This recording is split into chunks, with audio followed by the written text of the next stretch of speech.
The excavation of a mysterious ruin unexpectedly broke an ancient seal.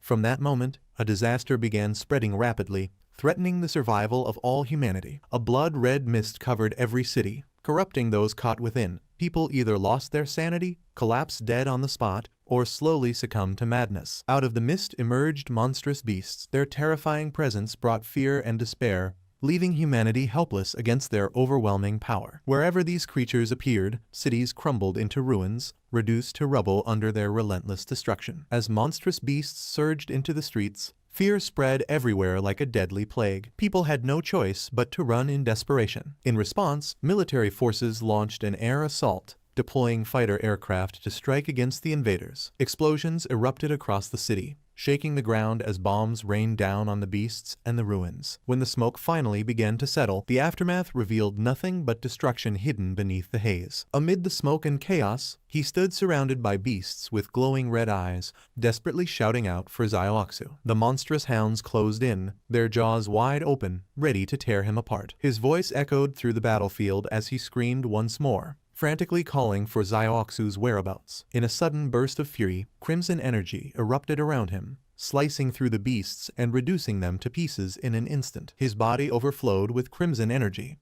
twisting his arm into a monstrous claw as his rage consumed him. Surrounded by ruins, he advanced with heavy steps, his aura tearing through the air with each movement. His glowing red eyes scanned the desolation, and he whispered the name again with desperation, calling for Zioxu. Weakened but determined, he dragged his wounded body through the wreckage, voice trembling as he repeated her name into the emptiness. Among the ruins, he suddenly spotted a small figure lying motionless on the ground, her doll-like eyes staring blankly. He rushed forward, collapsing beside her, his monstrous arm trembling as he called out Zioxu's name in despair. His crimson claws hovered dangerously close to her fragile body, pulsing with violent energy he could barely control. His crimson claws hovered dangerously close to her fragile body, pulsing with violent energy he could barely control. Tears streamed down his face as he whispered Zioxu's name again, his voice filled with sorrow. Amidst the ruins, he fell to his knees, crying out in despair, "Where are you?" The scene shifted to 3 days earlier, when a strange red mist appeared in multiple regions. Authorities urged citizens not to panic. People were told to remain at home and avoid unnecessary outings. Inside a bus, he sat quietly, deep in thought, while others around him stayed tense. Soldiers knocked on car windows, ordering civilians to move immediately, their urgency showing the severity of the situation. As the army filled the streets, people grew uneasy. Some questioned the government, realizing the truth was being hidden from them. Inside one car, a frightened girl clutched her brother's arm. Admitting her fear, he comforted her softly, assuring her that they were all together. Yet, as he looked out, he couldn't ignore the chaos. With the military mobilized on such a large scale, this was no simple disaster. The soldiers stared in confusion as a thick, blood-red mist began to rise, spreading ominously through the streets. Suddenly, explosions erupted nearby, shaking the ground and throwing everything into chaos. Inside a car, panic struck as the driver caught sight of danger in the rearview mirror, his voice trembling in shock. In an instant, he shielded the frightened girl beside him, shouting for her to get down as glass shattered violently around them. The car crashed violently, glass shattering and debris scattering across the road. He immediately shouted for his parents, desperately asking if they were okay. Inside the wrecked vehicle, his father coughed heavily, struggling to breathe, while his mother was trapped with her legs stuck. As tension filled the air,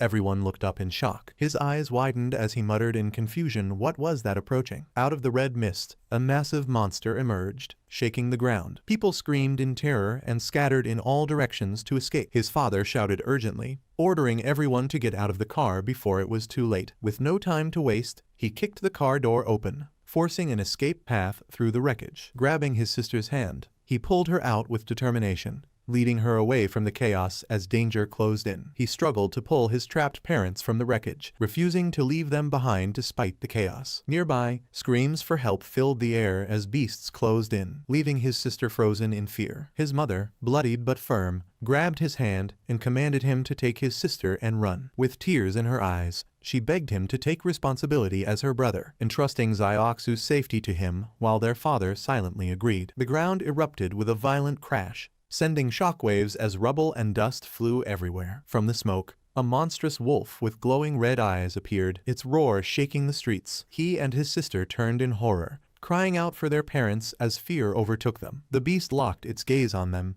baring its fangs with murderous intent, ready to strike. As the monstrous wolf closed in, he pulled his sister's hand, shouting for their parents while urging her to run. Suddenly, winged beasts descended from the red mist, explosions tearing apart the city as chaos deepened. A grotesque creature landed before him, its distorted form resembling a mix of animals, radiating killing intent. Amid the destruction, screams echoed as the corrupted mist twisted people into mindless killers, turning humans against each other. Running through the ruined streets, he realized in horror that everyone around them was losing their sanity. Clutching his sister's hand, he shouted in confusion, demanding to know what was happening as chaos spread. Above, monstrous wolves leapt from the red mist, their glowing eyes hunting anything that moved. He quickly pulled his sister into hiding, covering her mouth as one of the beasts prowled nearby, searching for prey. He cautiously watched the area, sweat dripping as he prayed the monsters wouldn't notice them. Luckily, the beasts passed by, their heavy footsteps fading into the distance. Relieved, he exhaled and whispered that they were finally gone, holding his sister close in exhaustion. But suddenly, his sister clutched her head in agony as red veins spread across her face, showing signs of corruption. His sister clutched her head in pain,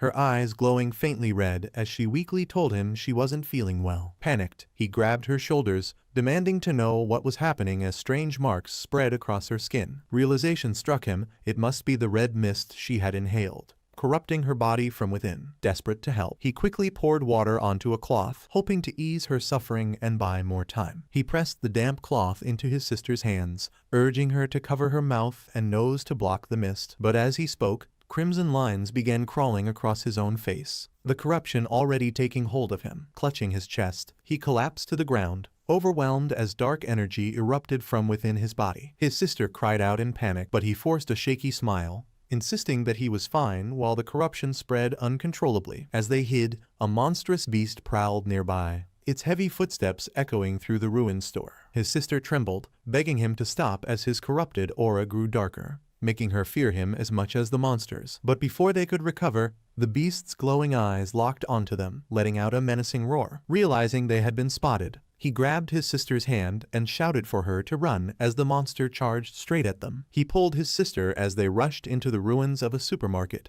trying to escape the pursuing beasts. But another monster descended from above, its wings tearing through the sky as it blocked their path. With dread in his voice, he realized it wasn't over. Another creature was closing in fast, leaving them trapped. His sister trembled, asking what they should do, but he embraced her tightly, assuring her not to be afraid because he was still there with her. A towering demon-like beast descended with a deafening roar, its massive frame blotting out the sky as it faced them. Surrounded by chaos and destruction, countless monstrous figures clashed and rampaged across the battlefield. Holding his trembling sister close, he looked up at the nightmare before them, his face filled with grim resolve. He pulled his sister back toward the building, insisting they return inside instead of facing the chaos outside. Inside, another beast blocked their way. With no choice left, he decided they had to risk everything and fight. Grabbing a metal pipe with determination, he roared as he swung it with all his strength. The strike connected with the beast, sparks flying on impact, but the creature stood its ground, baring its fangs. The beast lunged forward with its jaws wide open, forcing him to realize how dire the situation had become. With a swift move, he tried to block, but the monster's fangs closed in dangerously, nearly overwhelming him. Blood splattered as he struck back desperately, driving his attack into the beast's face to keep it at bay. His sister, Zioxu, cried out in panic, rushing to help as she grabbed a weapon, while he shouted her name in alarm. The monstrous wolf lunged toward them with terrifying speed, forcing him to scream for his sister to run. As Zioxu sprinted ahead, he shouted for her not to look back, determined to hold the beast's attention. But blood spilled from his mouth as his body gave way, the earlier wounds and the mist's corruption weakening him further. Clutching his chest in pain, he cursed the timing, furious that his strength was failing when his sister needed him most. The beast pounced, knocking Zioxu to the ground as she screamed in terror,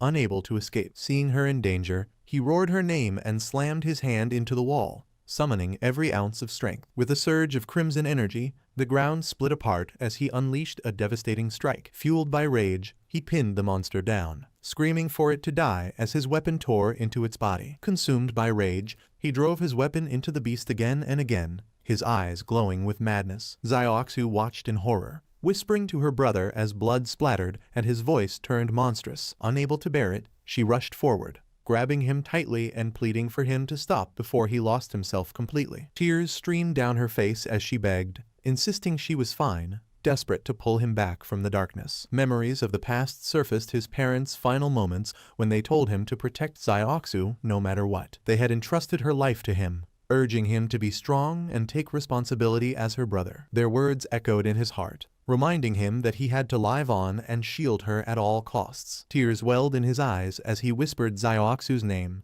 torn between despair and determination. Zioxu called out to her brother, relief filling her voice as she saw him standing again. He gently smiled, apologizing for worrying her, and she tearfully asked if he was finally okay. But his words trailed off with uncertainty as a massive shadow loomed behind her, the threat not yet over. With a sudden crash, a monstrous beast charged forward, and he leapt to shield Zioxu, shouting a warning of danger. The monstrous beast lunged forward with its wings spread wide, eyes glowing with killing intent. With a furious roar, he swung his weapon, calling the creature an ugly bird. He struck with all his strength, shouting for it to stay away from his sister. The impact was explosive, smashing the beast into the ground with a devastating blow. Amid the smoke and chaos, he told Zioxu to stay hidden while he dealt with the monsters. Determined, he realized the largest beast had locked onto them and decided he had to lure it away. Zioxu clung to him, pleading not to go, fearing he might lose control again like before. He gently reassured her with a smile, promising that this time he wouldn't lose control. He gently held Zioxu, telling her to wait as he promised to return for her. With teary eyes, she begged him to promise he would come back safe and sound. He smiled warmly, assuring her that he would definitely return alive to get her. Without hesitation, he walked into the darkness where the monsters awaited. He stepped forward, realizing that hunting these beasts and absorbing their red energy could make him stronger. Facing the towering monster, he thought if he could take it down,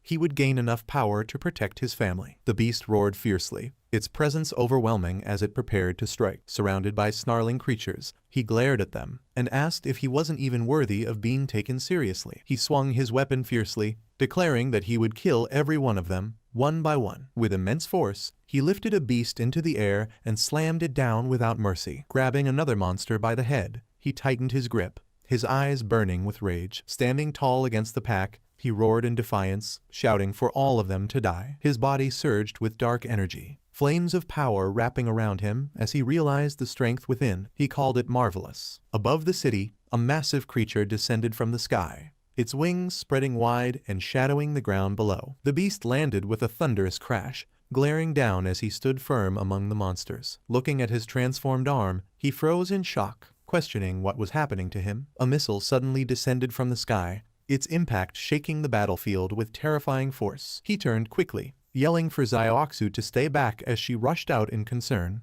asking if he was all right. The missile struck the ground, exploding violently and engulfing the area in flames and debris. From above, a helicopter hovered in the red mist. Soldiers spotted movement below and ordered their team to check for survivors. Soldiers examined the scene, declaring the boy already infected and deciding to leave him behind. Their attention shifted to the unconscious girl. They ordered to take her away immediately. The girl was carried toward the helicopter as the soldiers warned each other to hurry, knowing the monsters would soon return. From the rubble, the boy's hand emerged, dark red energy swirling around it as he reached out toward the departing aircraft. The girl appeared before him in the flames, softly calling out to her brother, asking why he hadn't come to save her. Her voice grew louder, filled with sorrow and blame, as she cried his name in despair. Overwhelmed with grief, he reached out desperately through the fire, shouting in denial. But suddenly, he snapped awake in a dark, broken room, breathing heavily, his weapon lying at his side. He woke up drenched in sweat, haunted by the same nightmare again. Whispering his sister's name, he wondered where she could be after half a year. Calming himself, he checked his surroundings and sighed in relief, glad he hadn't revealed his presence. His thoughts drifted back to the day Zioxu was taken. He had searched through countless refugee camps, but her whereabouts remained a mystery. To keep searching, he joined the lowest-ranking patrol squad at the border, enduring the life of a mere soldier. In times like these, only the army could move freely and gather vital information. At the border outpost of Kishi City, the sky burned red as soldiers stood guard against incoming threats. He rushed in, apologizing for being late to his shift. The patrol captain, Jia Jun, immediately noticed. Annoyed, the captain scolded him harshly, calling him a useless rookie, and even kicked him for showing up late. He had no choice but to admit his mistake. As he climbed the ladder back to his post, the captain warned him not to cause trouble again, otherwise he would regret it. 6 months ago, the red mist engulfed the world. Cities collapsed and turned into nests for beasts. In the center of it all, a strange crimson spire appeared, towering over the ruins. He stared at the spire from a distance, remembering its presence. The thought lingered in his mind, was that terrifying thing still there? Meanwhile, patrol soldiers discussed their role. One mentioned that the Special Response Division was deployed outside, while they were only standing guard for show. Others scoffed, joking that if even the elite team failed, then low-level patrol soldiers like them stood no chance. A powerful figure stood atop a pile of beast corpses, having crushed every monster in their path with ease. Elsewhere, he sat alone, reflecting on the suffocating red mist. Even after so much time, the stench of blood still made him uneasy. He knew this mist stirred primal instincts in creatures, driving them into endless slaughter. But now, something was different. The mist seemed to be scattering. His sharp eyes narrowed as he realized the truth. Something was charging through the mist, heading straight toward them. A soldier suddenly pointed out something strange, calling for his captain, but the captain dismissed it, thinking he was overreacting. Soon, the soldiers noticed the blood mist surging unnaturally in their direction, spreading with an ominous force. The special response team rushed onto the scene, moving quickly through the ruined streets. As they reached the mist's edge, chaos broke out. One of them shouted in panic, demanding to know what was happening, while another officer yelled for everyone to get back immediately. The battlefield was swallowed by chaos as soldiers screamed in terror, some already being dragged into the blood mist. Their captain shouted desperately for everyone to fall back and retreat. But before they could regroup, a monstrous beast emerged from the mist, its appearance freezing the captain in fear. The towering creature loomed over him, its claws dripping with menace. The captain's voice broke as he muttered that they were finished. From a distance, the black-haired man silently observed. Meanwhile, panic erupted below as survivors shouted for everyone to run. The monsters had arrived. The black-haired man leapt fearlessly from above,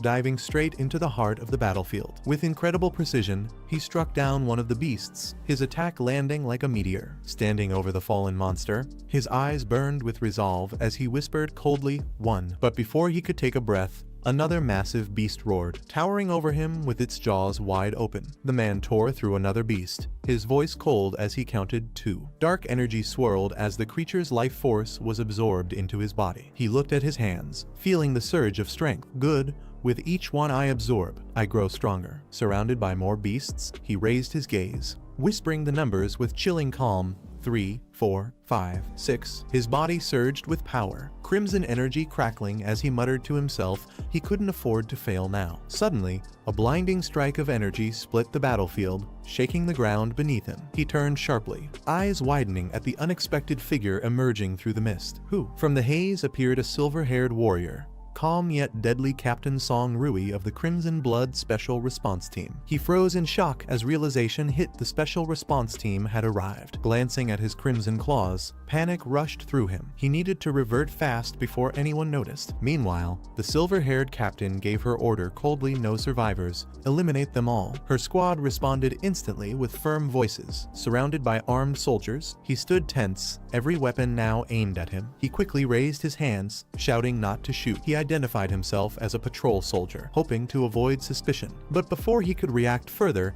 a monstrous beast appeared behind him, its fangs bared and eyes glowing. The squad, unmoved by his plea, coldly confirmed the target's elimination. As heavy footsteps approached, the tension thickened. His fate was now hanging by a thread. The white-haired captain loomed over him, her rifle steady in her hands, her sharp eyes locked onto him, questioning why he had no weapon. The white-haired captain ordered everyone to retreat from the outpost and regroup at the temporary defense line. Guards reinforced the area, warning that no one could enter without Commander Song's permission. Later, she calmly read the casualty report: 2 dead from the Crimson Blood Squad and 30 from the patrol squad. Hearing this, he clenched his teeth, realizing the situation was far worse than he imagined. He sat tied to a chair, frustrated, demanding to know why he was being detained, claiming he was a victim too. The white-haired officer confronted him, pointing out that he disappeared for 2 hours before the blood mist riot began, and now owed them an explanation. Panicking, he tried to come up with an excuse, finally saying he had just taken a nap in nearby ruins and had informed his captain beforehand. Another soldier angrily interrupted, accusing him of always being late and relying on the captain to cover for him. A soldier furiously defended his captain, threatening to kill anyone who insulted him. The white-haired officer observed calmly, remarking that this patrol squad had more problems than she expected. In the medical bay, the injured captain lay wrapped in bandages, while the doctor assured he wasn't dying and that all tests came back normal. The officer reviewed the boy's file, noting he had only completed basic training 3 months ago, yet survived a battle where even the Special Response Division lost 2 men. He recalled how back in school, he was a track and field athlete. His legs were faster than most, and when the red mist came, his first instinct was to run. The officer questioned him directly if he feared death so much. Why did he join the army? Or was there another reason? He revealed the truth. For the past 6 months, he had been hunting and absorbing low-level beasts. Over time, he learned to control his transformations, switching between human and beast form. Half a year had passed, living like a lone wolf. He scoured every ruin and human gathering site, all in search of Zaiwaksu. She walked forward with authority, accusing him of abandoning his post and concealing the truth. Her voice grew sharp as she reminded him of the consequences, while he wondered if she was about to execute him by firing squad. Leaning closer, she noticed his hands and questioned what was going on with them. He realized she had really noticed. Her tone turned intense as she demanded to know why he was lying and what he was hiding. She pressed further, asking what his true purpose was. The ground shook violently as an earthquake-like tremor spread through the base. She looked around in surprise, but he recognized the sensation immediately. It felt all too familiar. He leapt up, warning that a massive horde of beasts was approaching. She narrowed her eyes, misinterpreting his urgency, and accused him of trying to run away right in front of her. She pinned him down with crackling lightning, furious at being ignored. The soldiers watching begged her to go easy on him, trying to calm the situation. Suddenly, the ground beneath them split apart, collapsing into a deep abyss as everyone screamed for help. They tumbled into the darkness and landed in an unknown cavern. Confused and shaken, someone muttered, "Where were they now?" He pushed himself up from the rubble, realizing they had fallen deep underground. The group prepared lights, cutting through the heavy darkness around them. One soldier angrily blamed him for always bringing disaster, but he brushed it off, saying complaints could wait until they survived. With a bright flare lit, hope flickered. The path ahead was uncertain, but escape might still be possible. The group realized they had fallen into a beast-dug labyrinth, its walls stretching endlessly into darkness. Weapons were checked quickly, tension thick in the air as they prepared for danger. She crouched low, reminding everyone to stay in formation and never leave their backs exposed. In the distance, faint sounds echoed through the cavern, signaling that something was already moving toward them. He paused, sensing something unusual around them. Hearing the faint sound of wind, he realized there was a draft and pointed it out, suggesting it might lead to a way out. The others confirmed the presence of wind, hopeful that it could be their escape path. But before they could act, a monstrous beast with glowing red eyes lunged out of the shadows, forcing them to shout for everyone to get down. A sudden strike blasted the beetle, but its body fluid splashed out dangerously. The corrosive liquid ate through the ground, and a warning was given not to let it touch anyone. The white-haired captain reminded everyone that without her command, no patrol soldier was allowed to act on their own. She then turned her sharp gaze at him, saying that once they got out, he'd have to explain himself properly. He glanced quietly, realizing she knew his secret but hadn't exposed him yet, leaving him wondering about her true intentions. Suddenly, strange sounds echoed through the cavern, alerting the group. From the darkness, massive beetle-like monsters emerged with glowing red eyes and sharp jaws. An overwhelming swarm surged forward, surrounding them on all sides, putting everyone in serious danger. The monstrous beetles screech as they swarm through the tunnels, their glowing red eyes shining in the dark. Gunfire erupts as the squad opens fire, bullets tearing through the creatures in rapid succession. Despite their efforts, more beetles pour in from every direction, surrounding the team on all sides. Amid the chaos, Song Rui leads the charge forward, shouting at everyone not to stop and to keep moving. The black-haired soldier dives in, striking down beasts one by one, crimson energy wrapping around him. Each kill makes him stronger, but more monsters close in from all sides. Suddenly, the special response team arrives, forcing him to quickly hide his powers. The ground collapses, dragging everyone underground, where a Devourer-class beast absorbs the red mist and unleashes deadly energy. He warns everyone to be cautious, knowing the enemy ahead is extremely dangerous. The white-haired girl fires her weapon, releasing powerful purple lightning. The massive beast counters by unleashing a destructive red energy blast. Both devastating attacks collide, shaking the battlefield with immense force. The beast is struck by a powerful blast, exploding in pain. A sudden counterattack targets the white-haired woman, and she's caught off guard. Caleb leaps in, blocking the deadly strike with his transformed arm, saving her. Standing with his arm glowing red, Caleb absorbs the beast's power as she looks at him in shock. The massive beast towers over him, but he calmly promises to explain everything as his arm surges with red energy. She watches anxiously, realizing her attacks had no effect and doubts if he can really handle the monster. He smirks confidently, brushing aside her concern. With determination, he leaps toward the roaring beast, his arm transformed into a deadly weapon, ready for battle. Caleb recognizes the beast as a Dominator class, one of the higher tiers of monsters. He attacks viciously, wondering how powerful he'll become after absorbing it. The monster withstands his strike, showing its immense toughness. Caleb admits that a normal beast would have been destroyed already, realizing this fight won't be easy. The massive beast looms before him, its hulking body resembling a tank. He realizes it has been devouring its own kind to grow this strong. The monster's massive claw smashes down, but he swiftly dodges the attack. Facing the beast, he notes its sluggish speed, suspecting it invested everything into defense. With a confident smirk, his eyes glow red as he prepares his strike, calling it nothing more than a moving target. Caleb's monstrous arm tears into the beast, shocking everyone with his strength. His comrades are stunned, recalling how Caleb was once the coward who always ran first. One soldier, trembling, questions what Caleb truly is. The white-haired woman reveals the truth: Caleb is a secret SU experiment, a prototype built for anti-beast combat. The soldiers are shocked to learn Caleb is actually an experimental subject, the same man who once struggled just to pass basic training. Lieutenant Randy questions whether SU really conducts such experiments, or if Captain Quinn is concealing the truth. A soldier recalls how Caleb escaped the lab and wonders if he caused the last blood mist surge. Quinn admits it's possible, which is why she's investigating. Quinn warns them this is top secret information and must never leave the cavern. The soldier nervously agrees. The beast unleashes a furious roar, red energy swirling violently around it.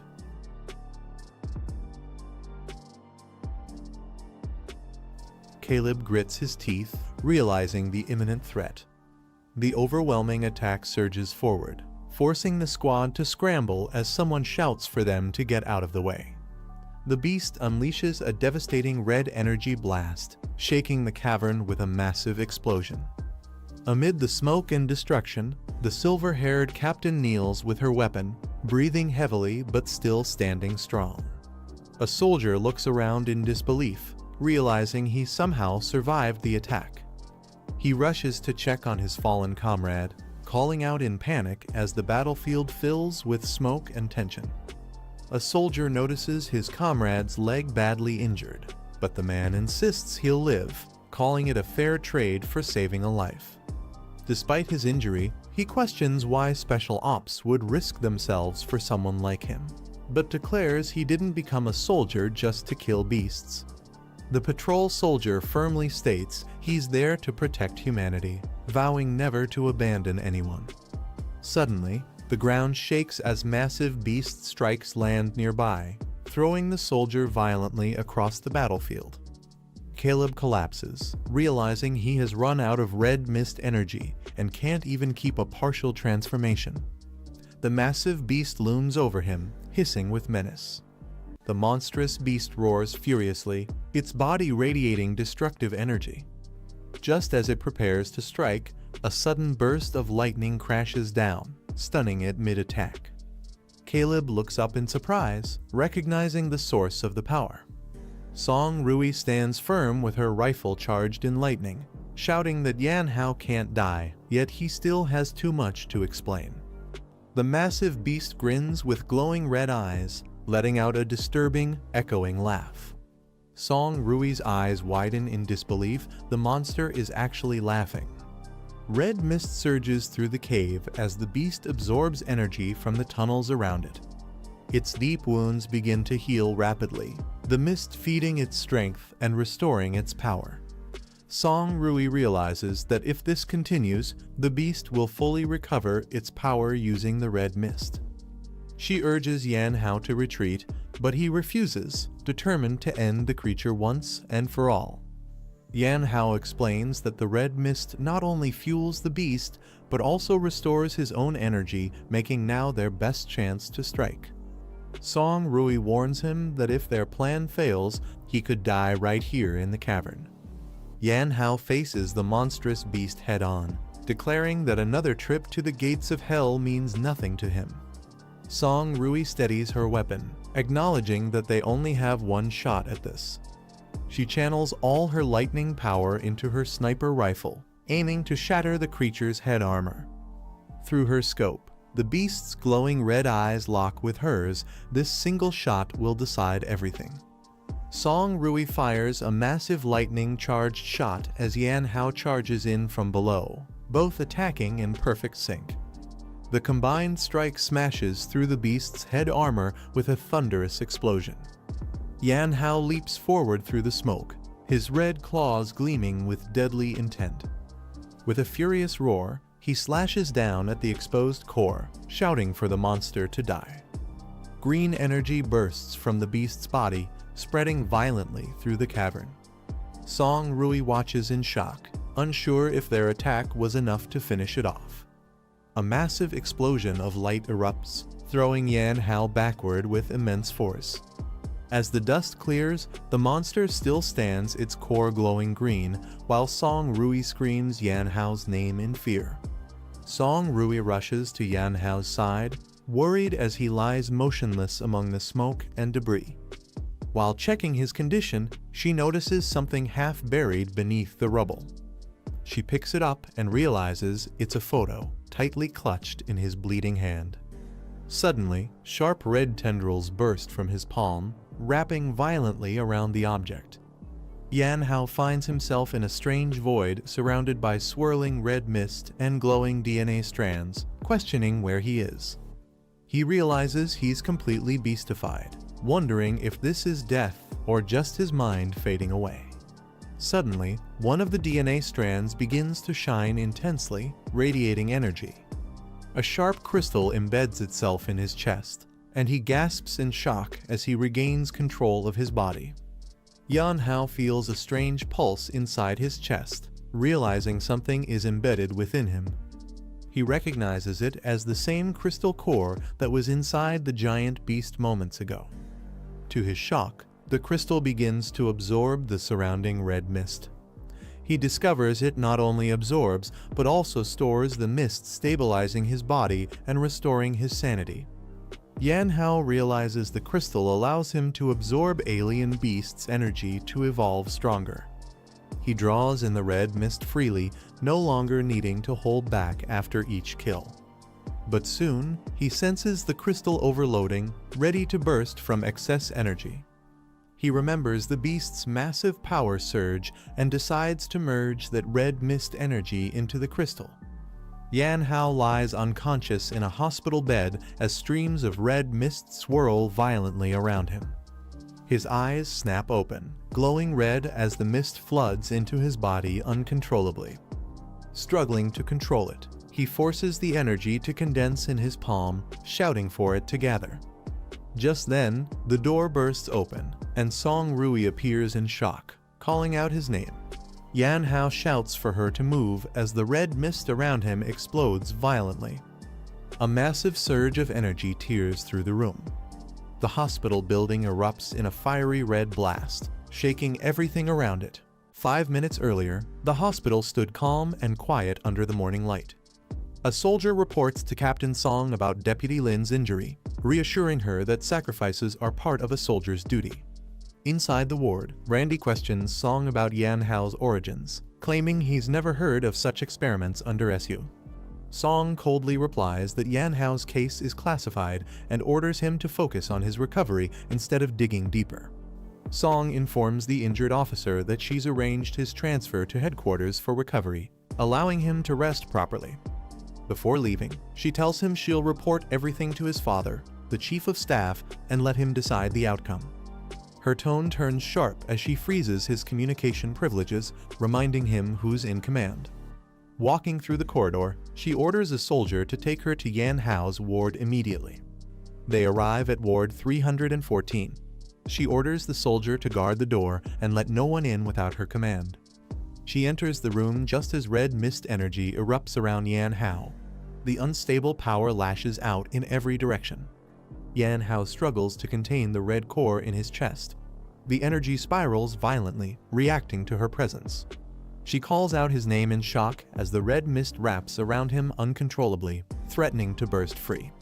As Yan Hao loses control, red energy bursts wildly from his chest. Captain Song rushes toward him, demanding to know what he's doing, but the surge sends him flying across the room. The entire ward shakes as the power lashes out uncontrollably. Song tries to dodge, yet the shockwave throws her hard to the ground. The red core expands rapidly, its force tearing through the walls and ceiling. Yan Hao struggles to hold it back, but the energy keeps growing.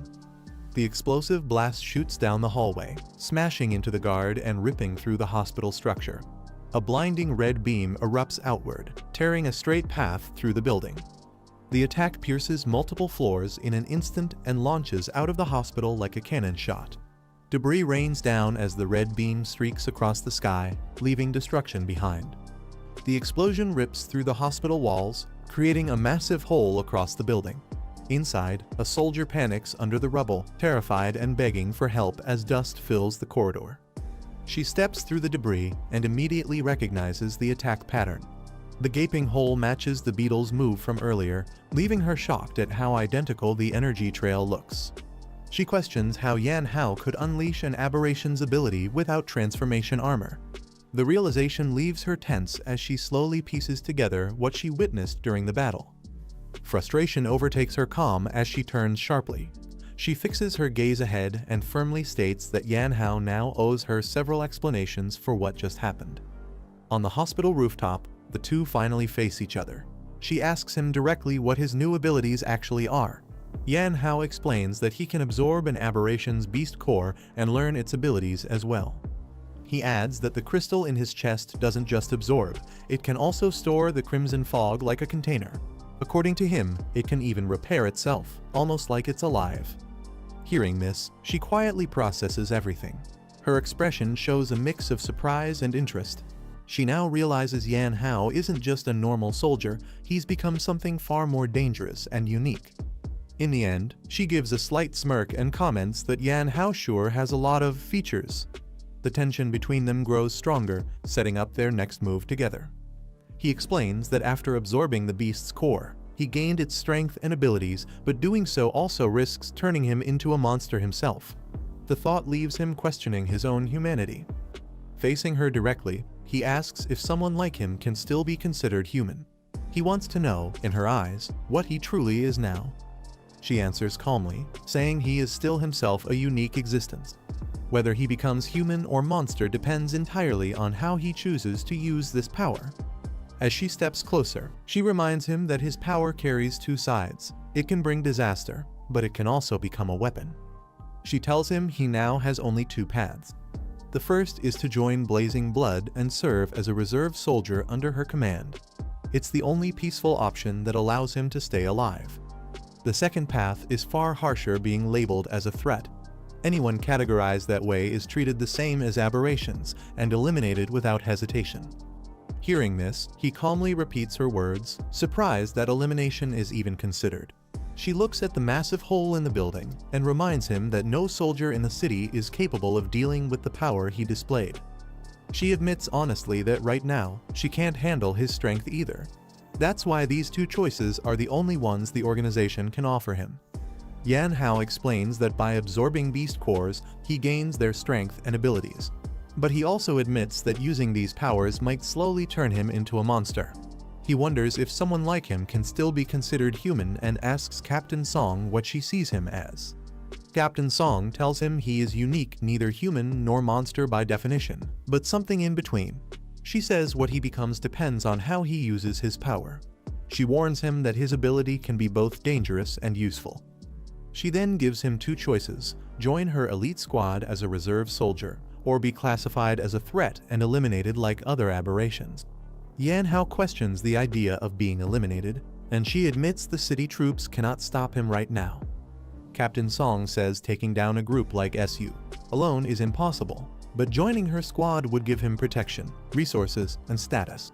Yan Hao realizes she must have another motive for recruiting him. Captain Song admits she needs him for something important and insists they are not enemies, at least for now. She hands him the photo and tells him this can be seen as a deal. Yan Hao is shocked, realizing she somehow obtained a picture of him and his missing sister. She explains that investigating his past was easy. She offers him a choice. If he joins Blazing Blood, she will use the military's highest-level intelligence network and all available resources to help him find his sister. Yan Hao quietly thinks through her offer. He knows that working alone limits what he can investigate. With a higher rank and status in the military, he would gain access to more areas and move around more freely. Realizing the benefits, he admits that joining her squad might be the only way to uncover the truth and continue searching for his sister. She offers him a deal: join her squad, and she'll use her highest-level intel network to help find his missing sister. He realizes acting alone has limits, and with rank and status, he'll gain access to places he couldn't before. He agrees to the deal, but jokingly asks for a pay raise since all his old salary went into searching for his sister. She accepts and immediately appoints him as a Blazing Blood reserve soldier with top-tier salary and benefits. She orders him to handle the transfer paperwork at once. He responds energetically and prepares to head out, finally having both purpose and support behind him. Their partnership is officially formed. Yan Hao steps forward as a new member of Blazing Blood, ready for the next phase of his mission. Yan Hao pauses for a moment, realizing something important. Before he can speak, she tells him that she already covered the hospital damages on his behalf, but reminds him that the cost will be deducted from his future salary. He's confused, but before he can respond, she looks toward the injured soldier and quietly promises herself that she will find a way to save him. As Yan Hao walks away, she watches him go. He complains under his breath, realizing he still has to pay for everything in the end. She continues observing him from behind, her expression tense. Her instincts warn her that Yan Hao's existence will bring far more trouble and far more change than anyone expects. As Yan Hao walks away, she watches his back and realizes something critical. He might be the key to turning an aberration back into a human.